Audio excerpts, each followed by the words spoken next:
Laetitia, c'est vraiment un soleil. Bon, après, elle a un recul incroyable, Véro. Moi, je veux être comme elle quand je serai grande.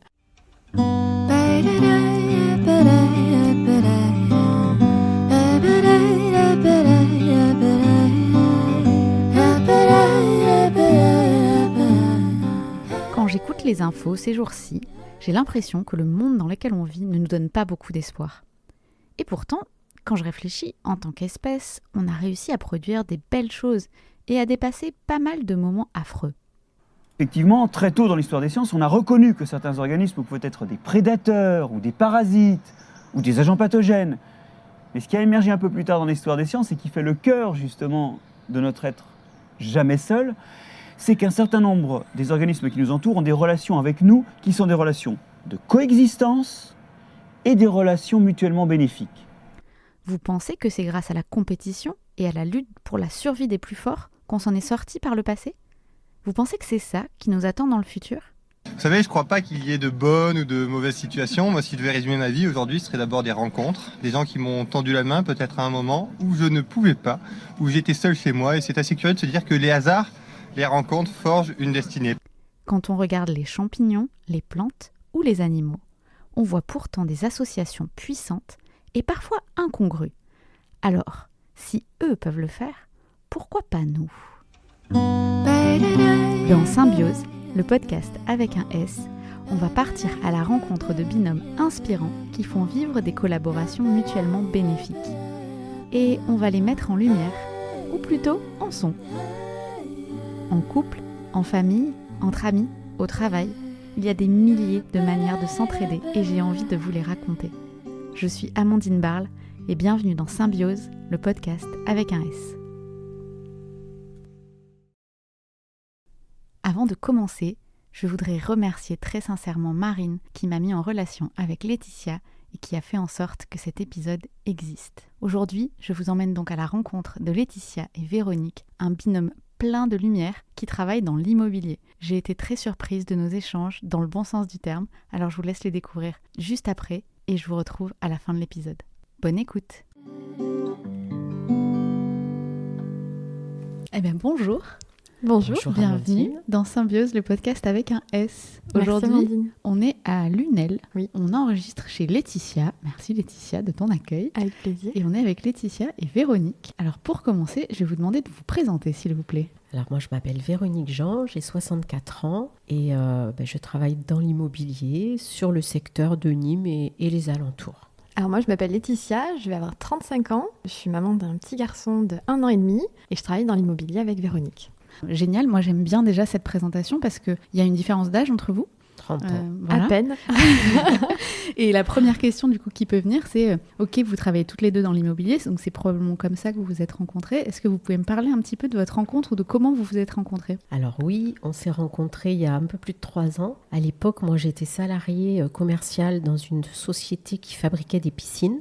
Et Laetitia arrivait sur le secteur et elle cherchait des partenariats. Donc elle est arrivée dans ce magasin, on s'est rencontrés, on a eu un bon feeling déjà.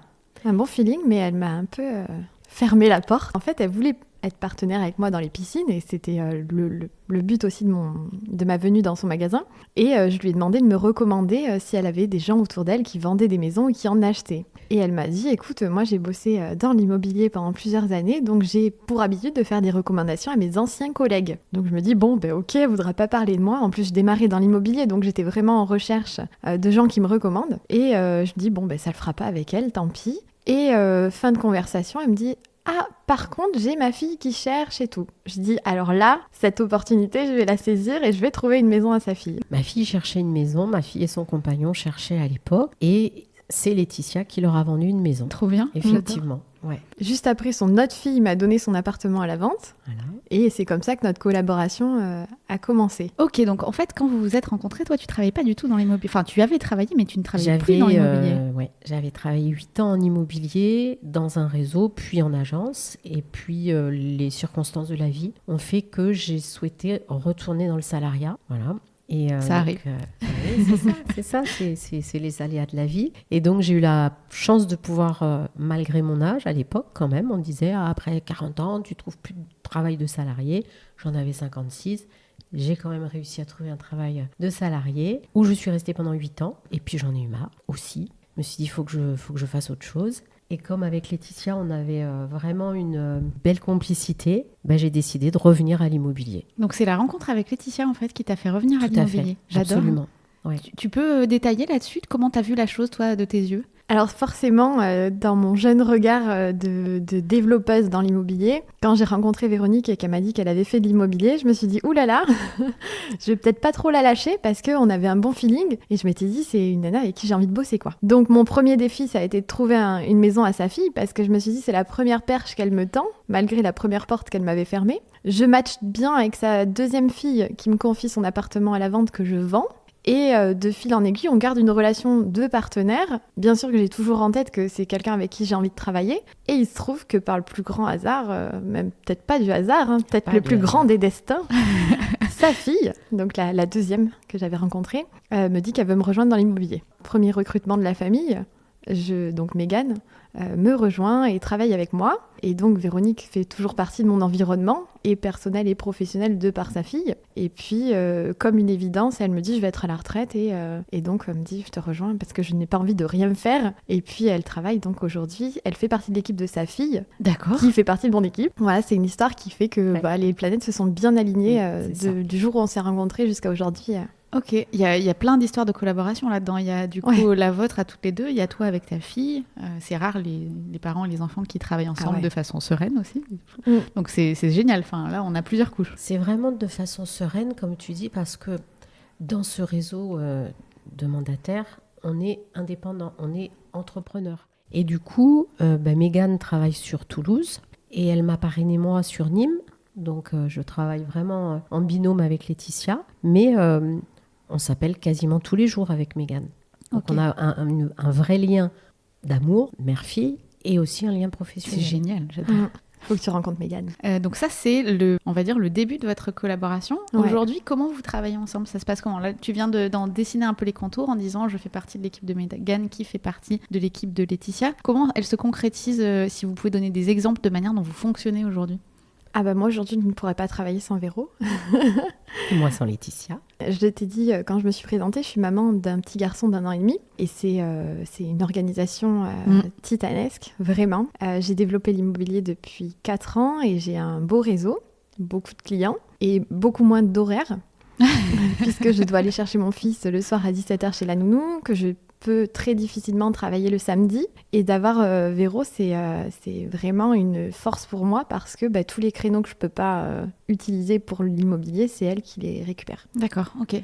Donc c'est vraiment une vraie binôme là-dessus, c'est qu'aujourd'hui je ne perds pas d'engagement vis-à-vis de mes clients puisque si moi je ne peux pas le faire, Véro le fait. Ok, d'accord. Voilà. Et vous êtes du coup, vous faites exactement la même chose en termes de métier entre guillemets. Alors l'immobilier c'est pas mon métier, mais comme beaucoup de gens j'ai croisé des agents immobiliers dans ma vie. Donc c'est de l'accompagnement client, de la recherche de solutions pour les loger, des choses comme ça. Enfin c'est bien ça que j'imagine dans ce que vous faites au quotidien. Oui, c'est ça en fait vraiment partie. Laetitia, de par son réseau, elle rentre énormément de biens et comme elle vient de le dire, elle a beaucoup de mal à assurer toutes les visites parce que elle a ses obligations familiales. Donc sur Nîmes essentiellement, c'est moi qui gère les visites avec ses clients. Ok, d'accord. Est-ce que vous avez du coup un cadre pour communiquer ? Vous parlez comment? Vous parlez tous les jours par WhatsApp? Vous vous appelez? Ça se passe comment? De toutes les manières. Ouais, en fait comme le pro et le perso, ils sont totalement confondus dans notre relation. Donc ça peut être Instagram parce qu'elle voit que je suis en visite et je lui dis il faut que je te montre cette maison. Ça peut être Snapchat parce que je lui montre une vidéo de mon fils. WhatsApp parce qu'on a le groupe de l'équipe. Facebook parce qu'on se tag sur un truc. SMS, appel, on se voit. Enfin, il n'y a pas de limite. Tous les canaux ils sont utilisés. Ok. J'avoue que je m'y perds un peu parfois. Elle me dit je t'ai envoyé ça. Je dis ouais mais sur quoi? WhatsApp, Insta Du coup vous vous parlez tous les jours? Tous les jours. Oui. Il n'y a pas de jour, même le week-end, où vous ne parlez pas? Bon, peut-être pas le dimanche, mais ça n'empêche pas qu'on... On s'envoie des messages. On s'envoie l'horoscope. J'aime beaucoup. Les petits messages. Au-delà du temps qu'elle m'accorde pour mes clients, c'est son mindset, il est incroyable. Et quand je te parlais d'horoscope, c'est des petites phrases de mindset, c'est ce genre de choses qu'elle m'apporte, Véro, qui est... Tu peux détailler? Je sais pas comment l'expliquer. Tu peux l'expliquer, ce que tu fais? En fait, j'ai découvert le développement personnel il y a maintenant une bonne quinzaine d'années et je lis beaucoup. J'écoute aussi des personnes qui sont inspirantes pour moi et j'essaye de toujours avoir une attitude positive. Même quand parfois un client a été pas très sympa, un peu désagréable, j'arrive toujours à transformer ça en positif. Ok. Il est pas sympa, c'est pas grave. Qu'est-ce que moi ça me fait ?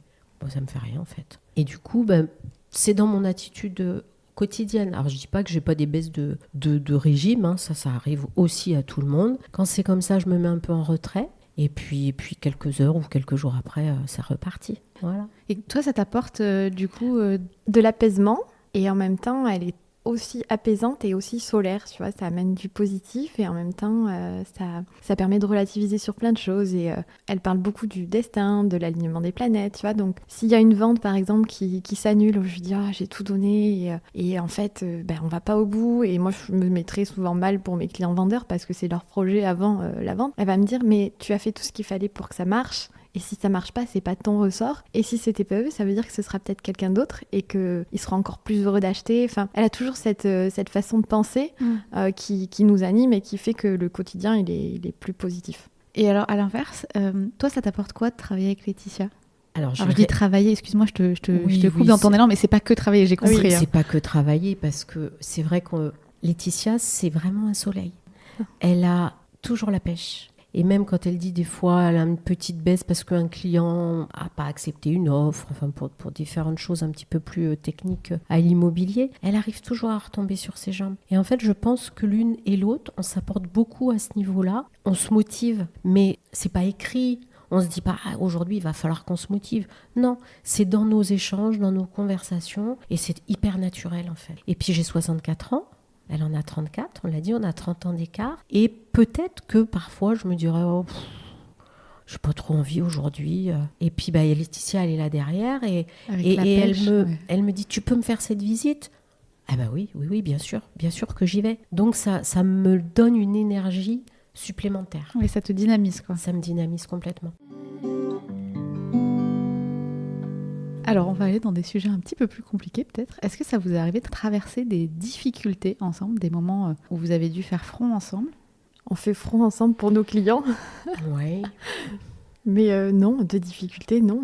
Non, parce qu'il n'y a pas réellement de difficulté. Ou si une difficulté se présente ça sera par rapport à un client, on va trouver la solution. Donc, c'est pas réellement une difficulté, elle est vite balayée. J'ai interviewé Bertrand et Hugues. Si jamais ils écoutent cet épisode, je leur fais un petit coucou. Et Bertrand a dit exactement la même chose. Il a dit il n'y a pas vraiment de difficulté, il y a surtout des solutions face à nos problèmes. C'est ça. Oui, puis en plus des difficultés comme, s'il y en a une de nous deux qui la rencontre, le fait qu'on s'appelle et qu'on l'autre relativise ou l'autre apporte des solutions différentes. Et c'est une vraie force, notre écart d'âge, tu vois, même si c'est un écart total de génération. Bon, après, elle a un recul incroyable, Véro. Moi, je vais être comme elle quand je serai grande. Elle s'adapte à toutes les situations. Quand elle ne trouve pas une solution, moi, je lui trouve parce que je suis un peu... avec les réseaux sociaux, avec les nouveautés, je peux peut-être lui apporter des solutions auxquelles elle ne pense pas. Plein de solutions. Au premier abord, mais non. Et quand un client râle sur un dossier qu'on a en commun, on fait front pour trouver une solution ensemble. Donc des difficultés, je pense, même avec la relation qu'on a, même si demain on en a une, elle ne sera pas l'une contre l'autre, ça me paraît impossible. Est-ce que toi, tu as appris, Laetitia, des choses sur toi en travaillant avec Véro ? Je pense que j'ai appris à beaucoup plus prendre du recul sur les choses parce que c'est Véro qui me l'apprend. J'ai appris aussi à me dire que en fait, quand tu es bien entouré, tout est possible. Tu vois, les choses que je peux pas faire en équipe, on peut les faire. Aujourd'hui, je suis à mon compte, on est en auto-entreprise, mais j'ai compris qu'avoir une entreprise et être auto-entrepreneur, c'était pas travailler seul. Et ce que j'ai appris, c'est j'ai pris confiance en moi aussi parce que quand je suis face à un client qui me dit je veux vous confier mon bien à la vente, comment vous allez faire ? Je suis capable d'affirmer à mon client que si je suis pas disponible, il y aura quelqu'un qui le sera. Oui. Et donc d'avoir cette équipe, j'arrive devant mes clients avec beaucoup plus de confiance. Okay. D'avoir Véro avec moi ou même le reste de l'équipe qui travaille avec nous, je pense que ça m'apporte ça, de la confiance. Ça fait partie des raisons qui fait que moi je trouvais votre histoire intéressante, c'est qu'on a souvent tendance à penser les agents immobiliers comme des loups solitaires. C'est pas du tout l'impression que j'ai eue. Je vous ai suivi sur les réseaux sociaux depuis qu'on a pris rendez-vous pour l'interview et en fait je n'ai pas du tout l'impression que ce soit votre cas. Vous passez votre temps entouré de gens en équipe, à vivre des moments d'équipe. Donc c'est pas du tout la vision un peu du requin immobilier qu'on peut avoir dans l'imaginaire collectif parfois, quoi. Ça, c'est pas notre ADN, c'est certain. Donc nous, on travaille toutes les deux, mais comme le dit Laetitia, il y a d'autres personnes. Et si moi, je ne suis pas là pour X raison, ou Laetitia n'est pas là, eh ben, on va demander à Jimmy ou Mégane si elle est là. Enfin, on va essayer de trouver des solutions pour que les clients soient satisfaits. Oui, vous travaillez vraiment en réseau. Dans le partage. Okay. Vraiment dans le partage. Et est-ce que toi, alors Laetitia te présente comme quelqu'un plein de sagesse, est-ce que toi, tu as appris pour autant, en travaillant avec Laetitia, des choses sur toi? Laetitia a plein de connaissances. Je parle au niveau professionnel, que moi j'ai un peu oublié, et ça me recadre. Donc je relis, je fais, dès qu'il y a des formations, des ateliers à nos bureaux, j'y participe. Parce que je m'aperçois que malgré l'expérience que j'avais, beaucoup de choses ont changé pendant les 8 années où j'ai arrêté. Et quand j'ai besoin, j'appelle Laetitia. Pour moi, c'est un puits de science. Mais vraiment, elle a toujours la réponse parce qu'elle s'est formée. Elle a une mémoire phénoménale, ce que j'ai pas. Moi, je prends des notes pour tout. Et du coup, ça, encore une fois, ça nous complète. Ça fait quelques minutes qu'on se parle. J'ai l'impression que vous n'avez jamais de moment de désaccord. Est-ce que c'est une impression qui est juste ou pas? Ah c'est pas une impression. Hein. C'est juste. Oui. C'est juste parce que même s'il y avait un point de désaccord, ça pourrait arriver, hein, on en parlerait. C'est la communication qui fait qu'on arrive finalement toujours à être d'accord. On se parle. Là où il y a des désaccords, c'est quand les gens restent sur leur position, n'écoutent pas les autres. À partir du moment où on s'écoute et où on communique, il n'y a plus de désaccord. Oui, puis vu que dans tous nos échanges, il y a de la bienveillance, non, il n'y aura pas de désaccord. Après, je sais aussi quand... moi, je peux avoir un avis contraire. Si son avis, il est vraiment à l'opposé du mien, je vais prendre beaucoup plus de recul qu'avec quelqu'un d'autre. Est-ce que tu peux donner un exemple? Peut-être, je dirais, pour l'éducation des enfants, ou quand je lui parle de mon fils, ou qu'elle me donne son avis, je me dis, son avis, il est important pour moi, et même si je suis pas d'accord, je me dis, elle a peut-être plus de recul, tu vois, on parle pas que de l'immobilier. Hein. Je m'attendais pas du tout à cette réponse-là. Ouais, mais je vais me dire, si c'est Véro qui me le dit, c'est que faut que j'écoute Véro. Enfin, tu vois, et mon avis, en fait, il passe au second plan, et je me dis, si elle me le dit, c'est que c'est pour mon bien, ou tu vois, mais des bêtises, ou même depuis peu, elle est grand-mère, donc on parle beaucoup de ça, et des fois je l'embête un peu de sa relation, je lui dis, fais pas comme ma mère, dis pas ça à Mégane. Donc, mais c'est pas des points de désaccord, c'est pour tout, à chaque fois, vu qu'on veut être bienveillante l'une envers l'autre et se tirer vers le haut, même une critique, elle va être bien reçue, je pense. Je vois ce que tu veux dire. Tu vois. Ouais, je vois très bien. Mais là, j'apprends quelque chose. C'est quoi que je t'écoute? Oui, mais par rapport à ton petit, j'aurais pas imaginé que tu puisses entendre. Et j'essaye tellement aussi, même par rapport à ma fille, à Mégane et à mon petit, je veux pas être intrusive. Et après, chaque parent élève son enfant comme il veut. Mais il y a des petits détails. Par exemple, quand mes filles étaient petites, je leur laissais toujours le choix. Mais 2 choix, pas 10. Hein. C'était soit blanc, soit noir, mais il n'y avait pas d'autres possibilités. Et finalement, c'était facile. Tout le monde me disait, tu verras, l'adolescence, c'est dur avec des filles. Il n'y a jamais eu de crise d'adolescence. Hein. Tu verrais, ces filles, elles sont incroyables. Mais bon, quand tu vois la mère, t'as compris. Merci, Véronique, est-ce que tu peux donner, selon toi, la plus grande qualité de Laetitia? Sa générosité. Sa générosité, vraiment dans tout son être. Au niveau personnel, elle donne beaucoup, elle est toujours là, elle est toujours bienveillante. C'est vraiment une qualité qu'elle a, qui est très même touchante. Laetitia rentre, je vais parler au niveau pro, elle rentre beaucoup de bien.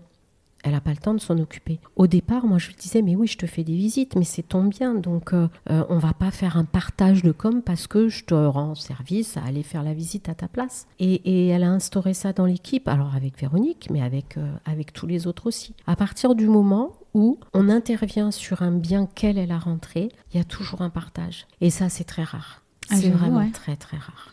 Je peux te demander d'expliquer un peu comment ça fonctionne ? Oui, en l'immobilier, on parle forcément d'argent, hein, et on a des grosses commissions sur certains biens. Et à partir du moment où moi, je ne peux pas faire une visite, je vais prendre un exemple peut-être élevé, mais où je vais avoir un bien avec 20 000 euros de commission. Si Véro me fait la visite et qu'elle vend, je prends 10 000 euros, elle prend 10 000 euros. Ok. Et t'en as, et Véro me l'a répété plein de fois, non, je ne veux pas prendre la moitié de ta commission alors que j'ai juste fait une visite. Sauf que c'est pas juste une visite, c'est plein de visites sur plein de biens et elle vend pas à chaque fois qu'elle fait une visite et c'est des déplacements qui sont importants. Et tu vois, par exemple, sur un bien, elle va me faire 3 visites sur 3 jours différents. Enfin, c'est une visite, ça peut prendre 1 heure, c'est une demi-heure où tu y vas avant, où tu ouvres tes volets, une demi-heure après où elle va me faire un récap de comment s'est passée la visite. Et au final, c'est 3 demi-journées que moi, j'ai pu passer à aller rentrer d'autres biens, à m'occuper de mon fils, à faire d'autres choses, à manager d'autres personnes de l'équipe.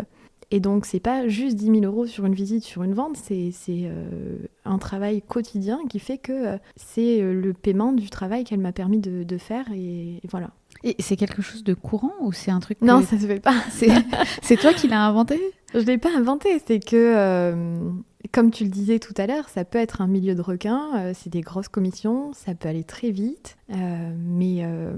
il est hors de question qu'on se prenne la tête pour de l'argent. Donc, notre collaboration, elle est à 50-50. Enfin, pour moi, je veux qu'elle continue quand je lui demande de me dépanner pour des visites. Je veux qu'elle ait envie de le faire pour moi, mais parce qu'elle va aussi gagner sa vie, tu vois. Et aujourd'hui, si j'arrive à faire peut-être 2 ou 3 fois plus de travail qu'avant, c'est parce qu'elle me prend ces visites qui me permettent de faire autre chose. Donc, ça me paraît tellement logique que 50% du travail soit rémunéré par 50% de commission. Pour moi, c'est évident. Après, comme c'est beaucoup d'argent, ça ne se fait pas trop. Et puis, j'aimerais recruter tous mes amis parce que je me dis, à un moment donné, avec tout l'argent qu'on gagne, la vie qu'on mène, les plaisirs qu'on se fait, il faut les partager avec les gens que t'aimes. Je peux pas être toute seule à gagner ma vie et voir les autres de haut, tu vois. Après, on fait des heures de fou. On a une surcharge mentale qui est énorme. On vit des ascenseurs émotionnels en permanence. Comme je te dis, c'est des grosses sommes. Donc, un jour, tu as une offre avec 20 000 euros de com. Le lendemain, l'offre, elle pète. C'est 20 000 euros sur ton compte et puis 0. Donc, voilà, tout ça, c'est beaucoup d'émotions à gérer. Et notre collaboration, elle est sur l'émotion, sur l'argent, sur tout. Sinon, je n'avais qu'à avoir une agence avec des salariés et je leur fais faire les visites et je prends les coms. Voilà, c'est pas du tout notre façon de faire. Et juste, est-ce que toi, tu peux rebondir sur ce que dit Laetitia quand elle dit notre collaboration, elle est sur l'émotion ? Pour toi, ça veut dire quoi quand elle dit ça ? Ça veut dire que ça va au-delà de l'argent. Sur l'émotion, tu me reprends si je me trompe, mais avant d'avoir ce partage de commission, alors quand même, je précise, quand elle dit 10 000 euros, il y a beaucoup de charges que les gens ne s'imaginent pas qu'on a 10 000 euros dans la poche. C'est important de le préciser. Il y a la TVA, après nous on a un pourcentage, après il y a un partage, il y a les impôts, nos déclarations, voilà. Donc c'est pas du tout... c'est pas 10 000 euros net. Pas du tout. On est dans l'émotion parce que on se met à la place du vendeur, à la place de l'acquéreur. Donc ça fait monter plein de choses. On veut défendre nos clients, ses vendeurs, moi mes acquéreurs, ou vice-versa. Et du coup, on pense d'abord aux gens, à l'humain, avant de penser au porte-monnaie. Mais évidemment, c'est ce qui nous fait vivre quand même. Donc, mais c'est vrai que c'est une approche de l'immobilier parce qu'au final, c'est hyper personnel d'acheter une maison. Donc, c'est un projet de vie. Mais oui, c'est vrai que prendre l'approche émotionnelle ou en tout cas humaine quand tu fais ce métier-là, alors que c'est un métier, comme vous l'avez dit, où il peut y avoir des grosses commissions, même s'il y en a une partie qui part aux charges, aux impôts, etc. C'est un peu prendre le métier, pas à contre-pied, mais sous un angle de vue différent, quoi. Pour moi, ça devrait être l'angle principal. Véro aussi, on est d'accord là-dessus. Quand un client te confie sa maison à la vente parce qu'il y a une séparation et qu'il faut absolument qu'ils refassent leur vie, parce qu'il y a une mutation et qu'ils n'ont pas le choix. Une succession aussi. Une succession, plein de choses.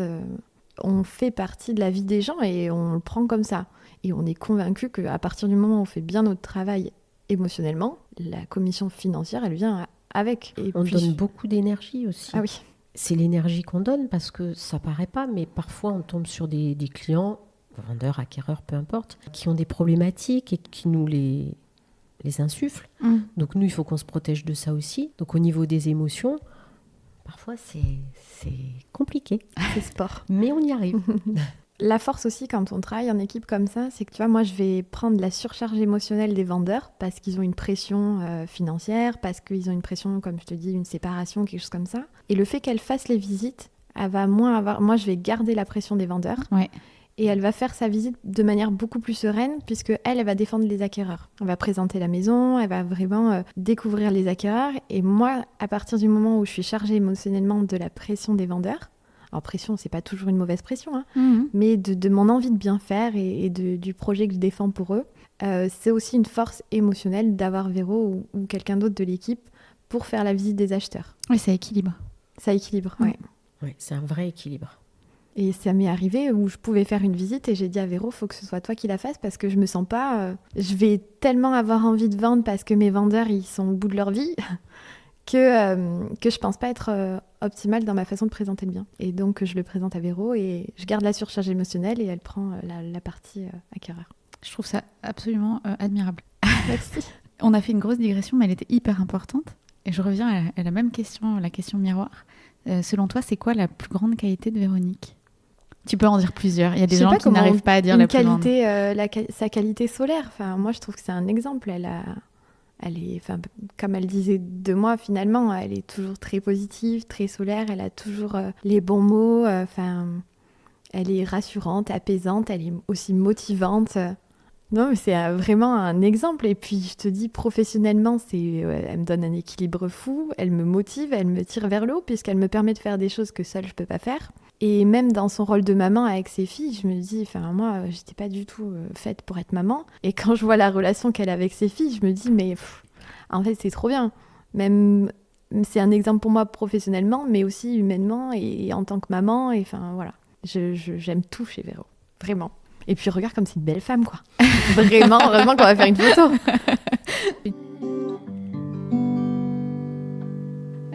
Je vais rester avec toi, Laetitia. Qu'est-ce que tu dirais à la Laetitia d'avant la rencontre avec Véronique ? Qu'est-ce que tu aurais envie de dire à la personne que tu étais avant ? Ah bah trouve ta Véro, hein. Mais je lui ai déjà dit à cette Laetitia d'avant, puisque j'avais déjà dit à mon mari que le projet d'avoir un enfant, je le voyais pas sans avoir une équipe solide et des binômes forts. Parce que je pouvais pas, j'avais pas l'énergie pour avoir un enfant et développer mon entreprise, j'avais pas le temps, je pouvais pas prendre cette responsabilité sans avoir une Véro, un Jimmy, une Anne-Claude, mes équipes aujourd'hui qui font que je peux me libérer tout ce temps et être la Laetitia d'aujourd'hui. Et alors je te retourne la question, du coup, qu'est-ce que tu dirais toi à la Véro qui connaissait pas encore Laetitia ? La Véro d'avant, c'était... la personne qui était proche de la soixantaine, qui se disait, tu sais, le côté un petit peu négatif de se dire, là, je rentre dans les 6, je vieillis, vraiment, qu'est-ce que je vais faire ? Et l'arrivée de Laetitia, à ce moment-là, dans ma vie, ça m'a redonné du souffle. Ça m'a permis de me remettre en question et de me dire, finalement, tu peux y aller. Ton âge, oui, mais dans ta tête, tu les as pas, donc tu peux encore faire plein de choses. Et d'avoir Laetitia à mes côtés, avec sa jeunesse, son engouement, sa positivité, c'est un soleil. Et d'ailleurs, pour la petite anecdote, sur WhatsApp, on a un groupe de l'équipe et c'est les sorcières et les soleils. Donc, voilà. Pour être très caricatural, toi t'es la sorcière et Laetitia c'est non, le on soleil. est toutes des sorcières. On est toutes. Ah d'accord, ok. Toutes des soleils et un petit peu sorcières. Ok. Parce qu'il y a un côté que tu connais pas de Véro, c'est son petit côté justement sorcière. Après c'est le côté positif de la sorcière. C'est une sorcière blanche. C'est une sorcière blanche. Ouais. Elle met des pierres, elle met des... Et des rituels, les soirs de la pleine nuit. sauge. Ah ouais, vraiment ? Ça marche pour vendre des maisons ? Oui. Ça marche. Ok. C'est la loi de l'attraction, en fait. Quand on rentre un bien, moi je me dis, ça c'est la prochaine vente. Et depuis l'année dernière, à chaque fois ça marche.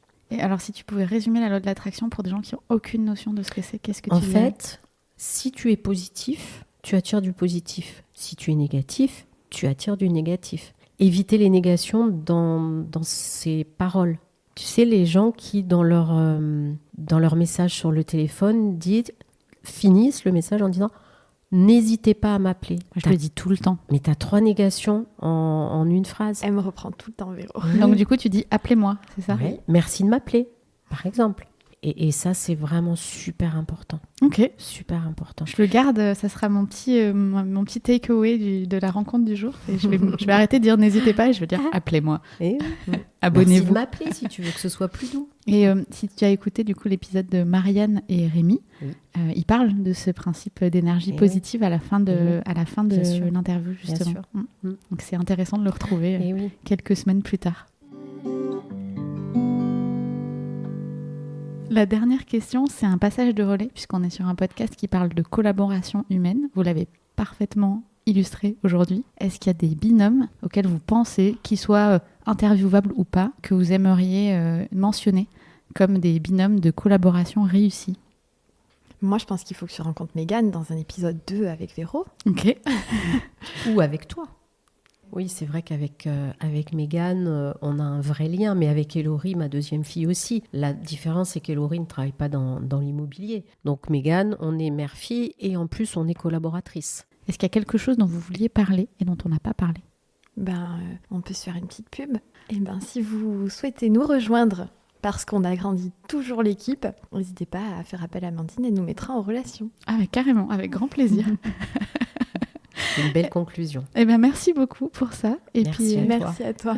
je vous souhaite plein de succès dans la suite de vos aventures communes et je Merci. suis sûre que votre équipe va continuer à faire des étincelles comme elle en a fait aujourd'hui. Merci Amandine. Merci. Ce n'est que le début. Merci d'avoir écouté cet épisode. J'espère qu'il vous a plu et qu'il vous aura apporté un peu de soleil. Je vous invite à vous abonner pour ne rien rater des prochains et à le partager à la personne à qui vous avez pensé pendant son écoute. Pour l'accompagner, je vous propose 2 recommandations. Pour commencer, il fallait absolument que je vous parle de Flavia Coelho, cette artiste brésilienne solaire qui transmet tellement d'énergie pendant ses concerts. Elle fait écho à Laetitia et Véronique qui sont aussi pleines d'énergie positive. Flavia Coelho a composé une chanson qui s'appelle Sunshine et c'est donc ma recommandation du jour. Ensuite, j'avais envie de vous recommander une série de médias dont la vocation est de véhiculer des bonnes nouvelles. Tiens, d'ailleurs, c'est le titre d'une autre chanson de Flavia Coelho. La liste de ces recommandations est un peu longue. Alors je vous invite à aller sur l'article Substack qui accompagne l'épisode dans lequel j'ai mis une dizaine de liens vers des contenus qui donnent le sourire au quotidien. Et d'ailleurs, si vous en avez d'autres, commentez sur l'article. Symbiose est un podcast autoproduit et gratuit. Pour soutenir le projet, abonnez-vous et partagez-le pour me permettre d'atteindre mon objectif, 1000 abonnés d'ici la fin de l'année 2025. Quant à moi, je vous retrouve dans 2 semaines pour un nouvel épisode. Et cette fois, on va travailler avec une collègue qu'on n'a pas choisie. À bientôt!